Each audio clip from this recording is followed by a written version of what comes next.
Neeta Nagri is brought to you by Pagar Khata. Download the app now.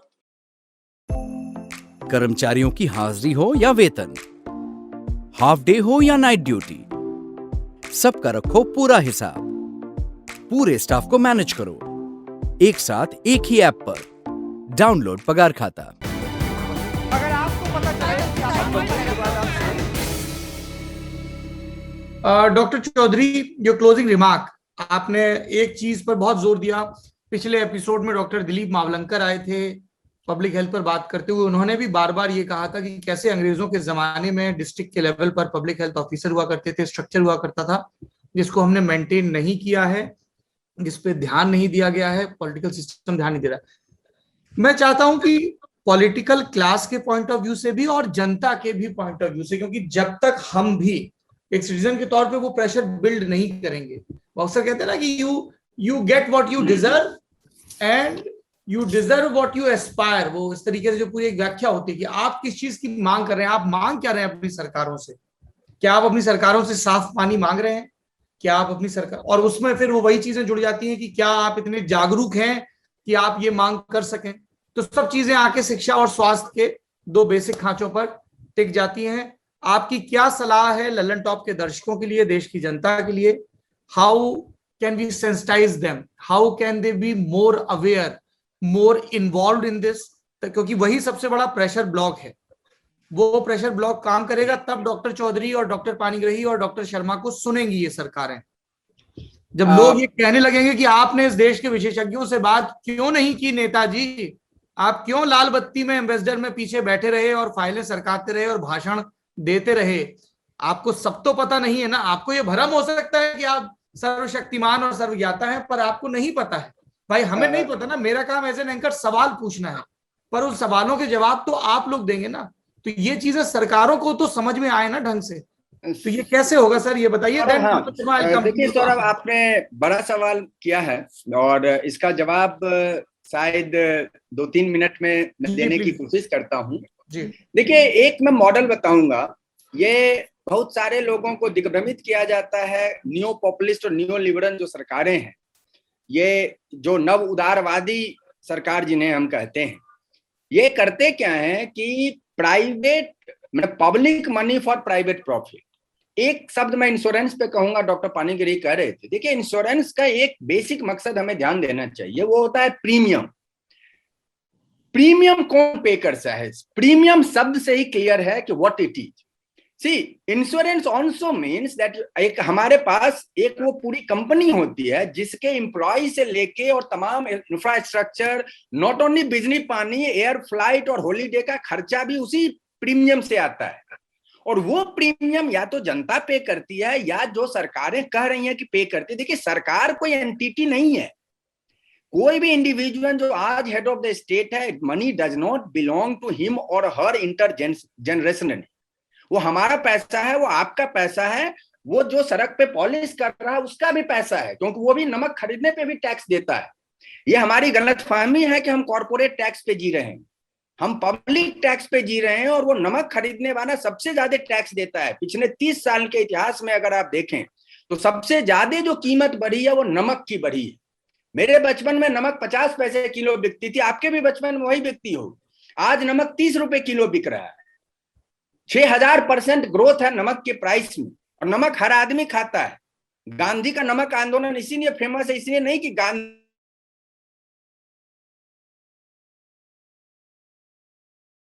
तो insurance की तो ये अपनी प्रॉब्लम है। लेकिन मैं आपको एक पूंजीवादी देश का उदाहरण देना चाहूंगा, ऑस्ट्रेलिया का। लास्ट ईयर में वहां एंडेवर फेलो था, तो मैंने कॉग विथलम, वहां के प्राइम मिनिस्टर थे, उनकी हेल्थ पॉलिसी पे काम किया था, जिन्होंने यूनिवर्सल हेल्थ पॉलिसी लाई। मुझे बहुत अच्छा लगा कि शर्मा साहब ने, आईएमए के जो चीफ रहे, उन्होंने कहा कि यूनिवर्सल हेल्थ हमारे यहाँ क्यों नहीं होना चाहिए। देखिए, अगर यूनिवर्सल हेल्थ हो तो इट डजंट मैटर कि यूनिवर्सल हेल्थ चलाने के लिए पैसा सरकार दे रही है या प्रीमियम कंपनी दे रही है, कौन दे रहा है।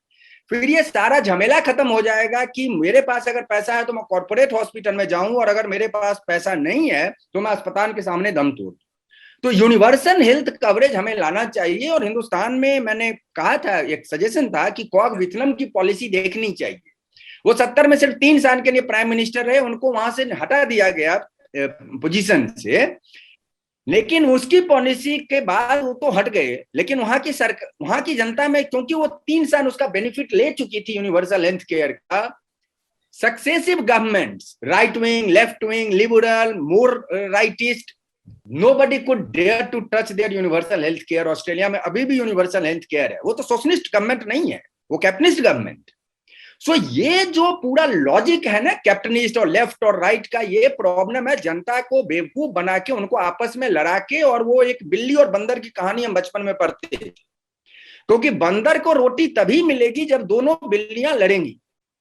तो ये जो हमारी जो पॉलिटिकल क्लास है, and it is not about the party, क्या पार्टी की बात करें, जो आधे लोग मंत्री अभी यूपीए गवर्नमेंट में, तो आज एनडीए गवर्नमेंट में मंत्री हैं।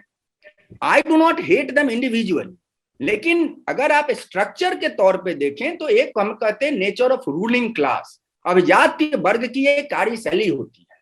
और ये जो अभिजात्य वर्ग की कार्यशैली को हमें समझना होगा कि वो जनता को आपस में लड़ा के, ये सिर्फ अंग्रेजों ने नहीं किया था फूट डालो और शासन करो, आप उसका उदाहरण तमाम जगह पे देख सकते हैं कि हमें आपको लड़ा के और फिर बंदर की तरह रोटी खाएं। तो हेल्थ में जो 2 चीजें करनी होगी, मैं एकदम बिना किसी लाग लपेट के कहूंगा कि मैं यूनिवर्सल हेल्थ केयर का हिमायती हूं और यही रहूंगा। और कोई भी पब्लिक हेल्थ का व्यक्ति आपको यही कहेगा कि universal health care is the only solution. और हिंदुस्तान के आप साइज पे ना जाएं, हिंदुस्तान के आबादी पे ना जाएं, इतनी अगर आबादी है तो हमारे पास इतना मैन पावर भी है, हमारे पास इतना रिसोर्स भी है। ये सिर्फ बहाना है कि हमारी आबादी ज्यादा है। हम तो कहते हैं कि भाई हम दुनिया भर को ह्यूमन रिसोर्स सप्लाई करते हैं, नासा से लेके और तमाम लैब में, और सारे डॉक्टर्स तो हमारे हैं, चाहे वो ब्राउन के झा साहब जिनकी बात अभी कर रहे थे, वो भी तो हमारे ही बीच के हैं। उनको आप बुला लीजिए यहाँ पब्लिक हेल्थ मैनेज करने, वो करेंगे।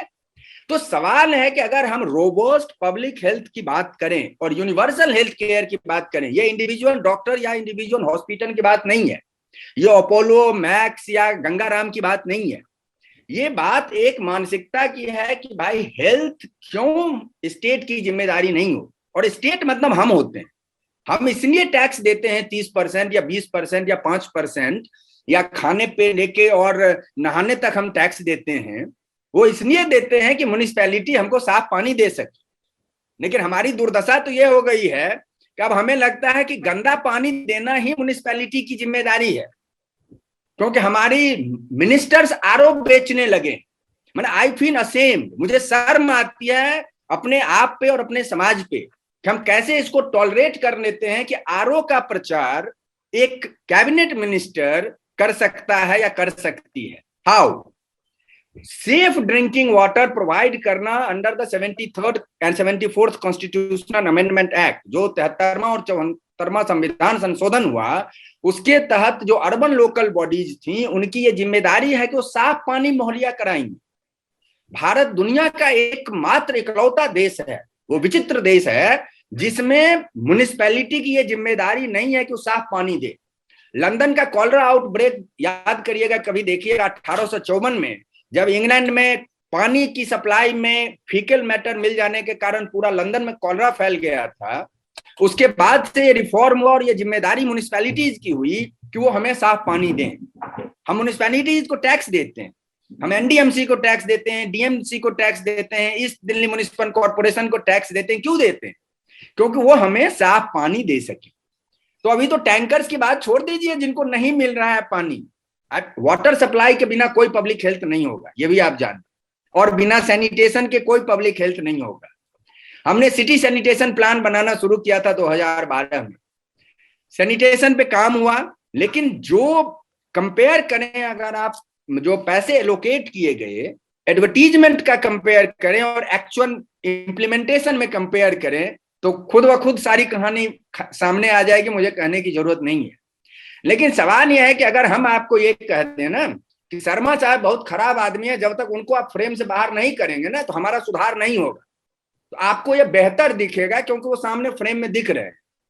हम ये कर रहे हैं कि नागरिकों को एक दूसरे का दुश्मन बताकर बेसिक मुद्दे, जो पब्लिक हेल्थ का मुद्दा है, जो पानी का मुद्दा है, जो सैनिटेशन का मुद्दा है, इसको हम गौर कर दे रहे हैं।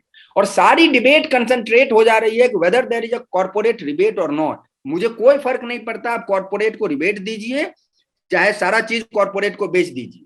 लेकिन पानी और नाली ये हर नागरिक को बिना एवरीडे पेमेंट के मिलना चाहिए, बिकॉज हर नागरिक हिंदुस्तान में टैक्स पेयर है। उनको बेसिक जो मूलभूत जो उनकी आवश्यकताएं हैं, भाई पानी तो जीने के लिए है ना, और पानी मैं गंदा नहीं करता हूं। जो पानी गंदा करते हैं वो पानी साफ करें और उसकी कॉस्ट बियर करें। मैं चाहूंगा कि मैं यमुना में ग्लास लेके जाऊं, यमुना से एक गिलास उठाऊं और पी लूं। मेरी नदियों का पानी पीने योग्य क्यों नहीं है? भाई गंगा किनारे जिसके पानी को लेके और आप कुंभ नहाते हैं, ये कुंभ सिर्फ तमाशा नहीं होता है। वो इसलिए लोग वहां जाते थे कि एक महीना अगर गंगा के किनारे स्वच्छ पानी पिएंगे तो अगला 2-4 साल आप जिंदा रह लेंगे। लेकिन आज की स्थिति यह है कि उस पानी को अगर पी लें तो फिर दोनों डॉक्टर साहब जो फ्रेम में है, इनको फोन करके पूछना पड़ेगा कि डॉक्टर साहब अब जुलाब हो गया, कोई दवाई बता दीजिए, गंगा का पानी पी लिए थे। क्यों हमारी नदियों की हालत ऐसी हो गई? मैं 10 साल बीएचयू में पढ़ाता था, रोज गंगा किनारे बैठता था और मुझे आंसू आ जाते थे।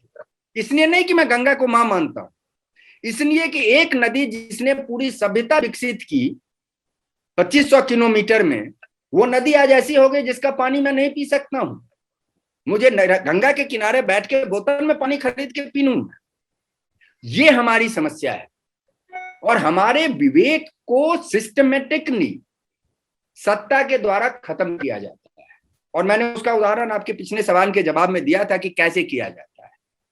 क्योंकि जब पॉपुलर लीडर से आडंबर करने लगे तो जनता के पास कोई विकल्प नहीं होता है। यह आसान होता है जो हम लोग कहते हैं टर्म पब्लिक हेल्थ में विक्टिम ब्लेमिंग, कि बीमार को ही कहिए कि तुम इसलिए बीमार हो क्योंकि तुम बिना मास्क के घूम रहे थे। सही बात है, वो बीमार इसलिए है कि बिना मास्क के घूम रहा था, यह बात एकदम सही। लेकिन उसके साथ यह भी सही है कि वो तो अपने आराध्य का आचरण अब खुद में उतार रहा था। ये बात कहां से हम कहेंगे कि आराध्य का आचरण उतारना तो उसकी गलती नहीं है ना, बिना मास्क घूमना उसकी गलती है। तो आराध्य को कौन समझाए? कोर्ट कहते हैं कि सुओ मोटो कॉग्निजेंस लेंगे, अगर आप अकेले गाड़ी में हैं तो आपको मास्क चाहिए, एकदम चाहिए। मैं भी कहता हूं, क्योंकि भाई वो टैक्सी ड्राइवर हो सकता है, वो 2 मिनट पहले सवारी छोड़ सकता है या 2 मिनट बाद सवारी पिकअप कर सकता है। I can agree to that, but what about those who are suppose to be the role model और claim to be the role model? एक तो शिक्षकों को कहते थे, वो तो अब समाप्त हो गया, अब तो अलग रोल मॉडल्स हैं। बट ये बात हमें समझनी पड़ेगी। तो प्लीज आई वुड से कि विक्टिम ब्लेमिंग से हमारा काम नहीं चलेगा सौरभ जी। जो बेचारा बीमार है उसे डांटने से हमारा काम नहीं होगा, हमें उसके कारण खोजने पड़े। और कारण मैं 3 बातों में खत्म करूंगा। पहली बात कि यूनिवर्सल हेल्थ केयर की जरूरत है। दूसरी बात, जो बेसिक इंग्रेडिएंट है पब्लिक हेल्थ के, वाटर एंड सैनिटेशन, ये हर व्यक्ति का फंडामेंटल राइट होना चाहिए। और राइट सिर्फ कॉन्स्टिट्यूशन में लिखा हुआ नहीं, एवरीडे अटेनेबल राइट जो हमें मिले। मैं गंदा पानी सप्लाई करने पे क्यों म्युनिसिपैलिटी सू नहीं होती है? हम लोग पानी का पैसा देते हैं, भाई मीटर वाटर है, हम पैसा दे रहे हैं, क्या हम गंदा पानी के लिए पैसा दे रहे हैं? और हम क्यों, जो लोग टैंकर से पानी ले रहे हैं वो भी पैसे दे रहे हैं। तो और सैनिटेशन डेफिनेटली, तो वाटर सैनिटेशन करें। और जो तीसरी बात मैंने कही कि जो लोग क्लेम करते हैं कि पब्लिक उनको फॉलो करती है, they should behave in a manner which they preach. और वो वहां पे गांधीयन फॉर्मूला उनको अपनाना चाहिए कि जब हमको गुड़ खाने के लिए वो महिला जो पूछने आई, वो सबको कहानी मालूम है, तो मैंने कहा 3 दिन बाद आओ। तो यहाँ सिर्फ वो कह देने से नहीं होता है, लोग आपको देखते हैं, आपकी फोटो देखते हैं, और आजकल सोशल मीडिया पे और मेन स्ट्रीम मीडिया पे सब लोग देखते हैं और वही आचरण करते हैं। तो गलती उनकी नहीं है, जो बेचारे बीमार हैं और अस्पताल के बाहर